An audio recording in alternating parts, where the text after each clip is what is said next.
म्हणलं ना बाबा ओल्या शेंगा वाटी घ्या पाता टाकून मग सपवणारी नाही सोडी को वरी भेळ लागली नंबरला वडापाव लागली नंबरला पाणीपुरी लागली नंबरला आमच्या भागातल्या तिथल्या तर 10-12 महिला अशाच कोगम नंबरला लागल्या 2 तास नंबर येईल ना त्यांचा शेवटी एकीनं धाडस करून विचारलं माऊली नंबर कशाचा आहे ते म्हणला मोफत दाढीचा आहे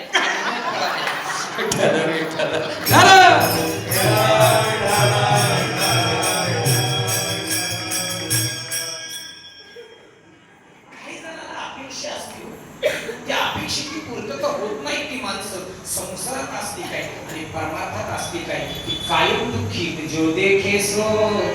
दुखिया बाबा सुखिया कोई नहीं कोण सुखी हो कोणी नाही सुखी राजा दुखिया राजा दुखी कोण राजा दुखी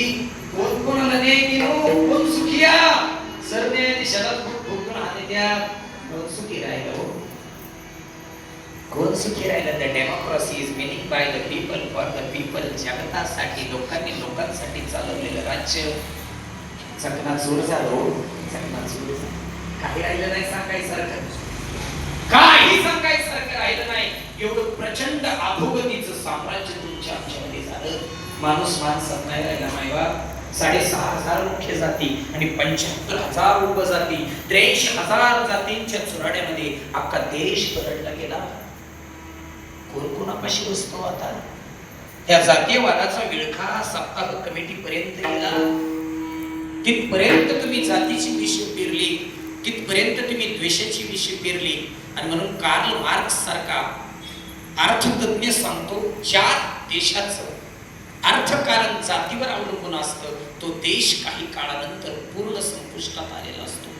आणि म्हणून तो सुधारायचा असेल तर या 18 पगड जातीच्या वारकऱ्यांनी संत मायबापांनी तो सुधारवला म्हणून परमार्थाचे तुम्ही आम्ही मालक नाहीत परमार्थाचे तुम्ही आम्ही मालधनी नाहीत परमार्थाचे तुम्ही आम्ही दास आहेत परमार्थाचे तुम्ही आम्ही सेवक आहेत नव्हे तुकोबराय सांगतात भगवंताच्या दारात हे तुम्ही आम्ही भिकारीत हो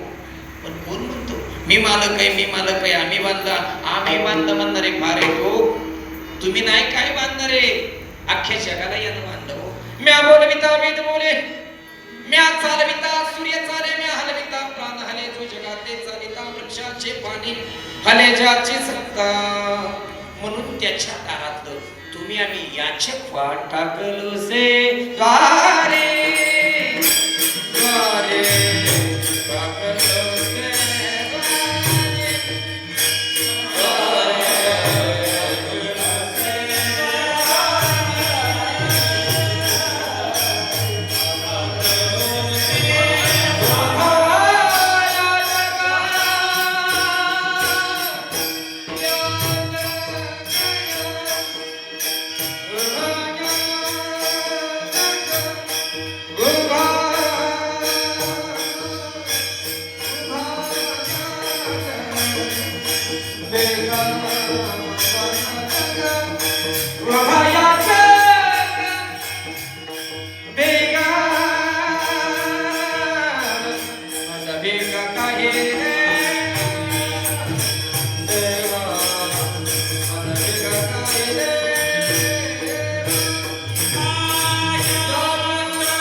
Vita